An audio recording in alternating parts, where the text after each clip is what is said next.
We've been conditioned to recognize evil. We look for the scars, the shadows, or the frantic madness of a man with nothing to lose. We think the villain is the one hiding in the dark. But what if the most dangerous man in history was the one everyone wanted to be? In the golden age of the Judean kingdom, there was a man who didn't look like a monster. He looked like an answer to a prayer. He had the face of a god, the charm of a savior, and a heart made of cold, calculated stone. He didn't come to destroy the kingdom from the outside. He came to steal it from within, starting with the heart of his own father. His name was Absalom, and he is the reason why the greatest empires don't fall to their enemies. They fall to their sons. To understand the threat of Absalom, you have to understand his presence. In the ancient texts, physical perfection was often seen as a sign of divine favor, and by that standard, Absalom was the most favored man alive. The scriptures tell us that from the sole of his foot to the crown of his head, there was no blemish in him. He was the influencer of the Iron Age, a man whose very image was a political weapon. Every year, he would perform a ritual that fascinated the nation. He would cut his hair, not for style, but because it became a physical burden. When he weighed it, it tipped the scales at 5 pounds. But this wasn't just vanity, it was branding. While his father, King David, was aging, burdened by the weight of his own sins and the scandals of the palace, Absalom was the polished, perfect alternative. He was the man in the mirror that every citizen wanted to see leading their country. But behind the hair and the high-status gaze, a psychological war was being planned.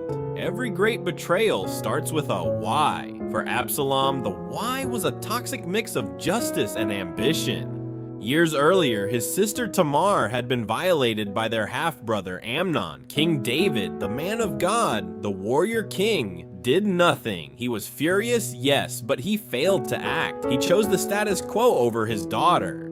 In that silence, Absalom found his mission. He didn't scream. He didn't demand a trial. For 2 full years, he spoke neither good nor bad to his brother. He played the role of the loyal prince perfectly. He ate at the king's table, laughed at the king's jokes, and waited. Psychologists call this high-functioning dissociation. He had completely separated his outward mask from his inward intent. He was a silent predator in a royal robe. And once he finally took his revenge and fled into exile, the transformation was complete. The sun was gone. The traitor had arrived. After years in exile for the murder of his brother, Absalom was eventually allowed back into Jerusalem, but King David made a fatal error. He allowed his son to return, but he refused to see his face. For 2 years, Absalom lived in the same city as his father, separated only by a few palace walls, yet treated like a ghost. This was the final catalyst. In the mind of a narcissist, silence is the ultimate insult. Absalom didn't just want the throne anymore. He wanted to prove that the great King David was obsolete. He began a 4-year campaign of psychological subversion that would put modern politicians to shame. He started with the chariot. He didn't just walk the streets, he curated a spectacle. He had 50 men running before him, creating a literal hype train everywhere he went. He was making himself the most visible person in Israel, while David remained hidden in the palace, brooding over his past. But the chariot was just the bait. The real work happened at dawn. Every morning, Absalom would get up early and stand by the road leading to the city gates. This was the supreme court of the ancient world, where people brought their problems to the king for judgment. And this is where Absalom played his masterstroke. When a man would approach with a grievance, Absalom wouldn't act like a prince. He would act like a friend. He would look them in the eye and say, "Your claims are good and right, but there is no one delegated by the king to hear you." He wasn't attacking David directly, he was attacking David's efficiency. He was whispering that the system was broken, that the king was out of touch, and that the people were being ignored. Then he would drop the hook. "If only I were appointed judge in the land, then everyone who has a complaint could come to me and I would see that they get justice." He did this for 4 years. Every time someone tried to bow to him, he would reach out, take their hand, and kiss them. He wasn't just a politician, he was a populist. The ancient text described the result in one chilling sentence. So Absalom stole the hearts of the people of Israel. By By the time David realized what was happening, it was already too late. Absalom asked his father for permission to go to the city of Hebron to fulfill a vow. It sounded like a religious retreat. In reality, it was a military coup. He had sent secret messengers to every tribe in the nation with a single instruction. As soon as you hear the sound of the trumpets, then say, "Absalom is king in Hebron." He didn't just have the people's hearts, he had their coordination. While David was resting in the capital, the foundations of his kingdom were being liquidated. The trap was set. The most beautiful man in the world was about to become the most bloody. The coup didn't end with a peaceful transition. It ended in the wood of Ephraim, a forest so thick and treacherous that the ancient texts say the jungle devoured more men that day than the sword. David, the old lion, had regained his footing. He gave his generals one final heartbreaking command: deal gently for my sake with the young man Absalom. Even after the betrayal, even after the theft of his crown, the father still saw the son. But Absalom's own vanity was about to become his executioner. As Absalom rode his mule under the thick boughs of a great oak, his famous hair, the very thing that weighed 5 pounds, the symbol of his godlike status, got tangled in the branches.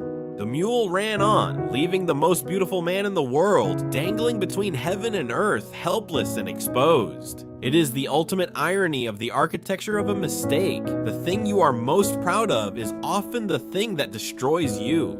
David's general Joab didn't care about dealing gently. He saw a traitor who had broken a kingdom.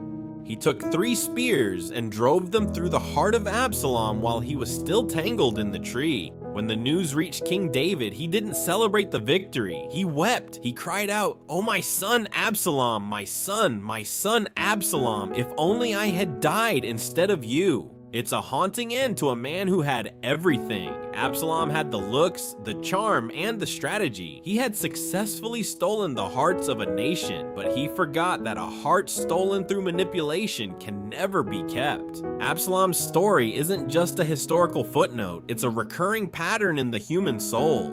In our previous deep dive into the Judas paradox, we saw how a man close to the center of power could let greed turn into a kiss of death. In the underdog strategy, we explored why leaders often choose the failures of the world to build their empires. Absalom was the opposite of an underdog. He was the overdog. He was the man who had the pedigree and the perfection, but lacked the character to sustain the weight of the crown. Whether it's a silver-tongued prince at the city gates or a disciple in a garden with 30 pieces of silver, betrayal always follows the same blueprint. It starts with a mirror and it ends with a tree. If you want to see what happens when the underdog strategy goes wrong, when a man chosen for greatness decides to sell his soul for 30 pieces of silver, click right here to watch our deep dive into the Judas paradox. And if you want to understand how even the most perfect leaders like King David can be dismantled from within, come check out some of our other videos. Love to see you there.